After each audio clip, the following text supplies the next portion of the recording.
하나님을 모르는 사람들, 믿지 않는 사람들에게는 크리스천에 대한 어느 정도의 선입견 혹은 기대라는 것이 존재합니다. 그렇기 때문에 만일 우리가 우리의 크리스천됨을 각자 삶의 터전에서 드러내고 살아가고 있다면 우리는 우리 스스로에게 거룩한 부담감을 지우며 살아가고 있는 것입니다. 크리스천들뿐 아니라 하나님을 믿지 않는 사람들의 시선은 하나님의 자녀들인 크리스천들이 세상과는 다른 거룩하고 구별된 삶을 살기를 원하고 또 그렇게 기대하고 있기에 우리가 우리의 삶 속에서 하나님을 알지 못하는 자들 가운데 크리스천된 정체성을 가지고 살아간다는 것은 우리가 스스로 거룩한 부담감을 가지고 살아가야 함을 의미합니다. 그러나 우리가 크리스천된 정체성을 가지고 살아감에 있어서 이런 거룩한 부담감을 가지고 살아가야 하는 이유는 우리가 더 나은 사람이 되기 위해서도 아니고 혹은 믿지 않는 사람들이나 다른 크리스천들의 개인적인 기준과 기대에 부응하기 위해서도 아닙니다. 그 이유는 오직 하나님의 영광을 위해서입니다.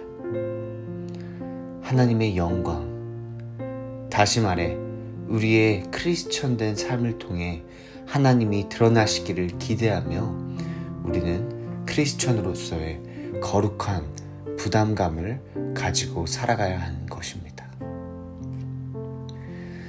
고린도 교회의 연보를 가지고 예루살렘에 전하는 일은 보기에도 너무나 선하고 귀한 일이었습니다.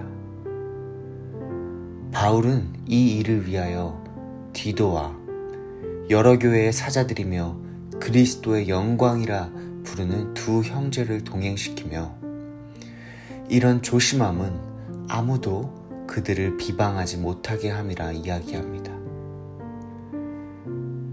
바울이 조심하던 것은 단순한 사람들의 비방이 아닙니다.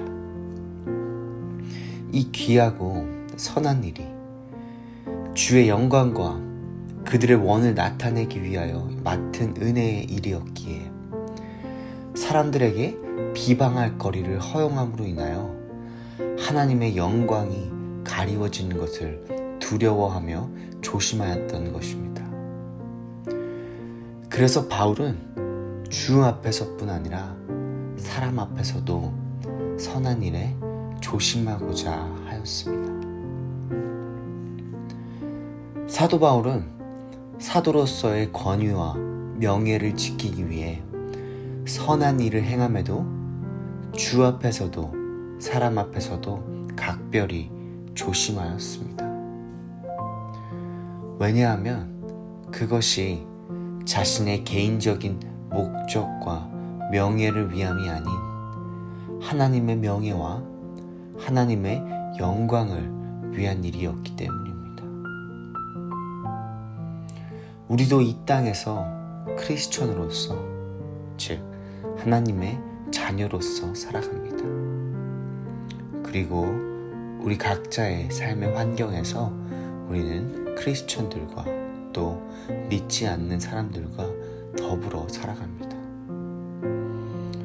그렇기 때문에 우리도 각자 삶의 환경에서 크리스천으로서 또 하나님의 자녀로서의 명예를 지켜가며 살아가야 합니다.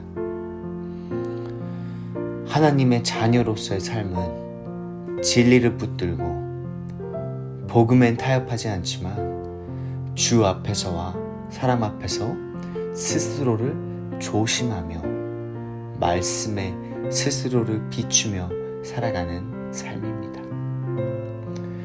하나님의 자녀로서 명예를 지키는 삶은 사람들의 기대에 부응하거나 스스로를 드높이기 위한 삶이 아닌 오직 하나님의 영광을 드러내기 위한 삶입니다.